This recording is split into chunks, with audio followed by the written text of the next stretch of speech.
On today's Christmas special of Totorials, I will be showing you how to decorate your Christmas lights with tots. Step 1. Find some used Christmas lights lying around. Would you look at that? Step 2. Find some tots. Step 2. Take your first tot and skewer it onto your first Christmas light. Step 2. Take your second tot and skewer that onto your second Christmas light. Step 2. Find your next tot and skewer it onto your next Christmas light. Step 2. Plug your lights in. Make sure they work.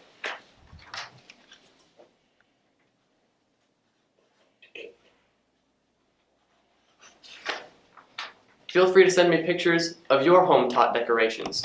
Merry Christmas!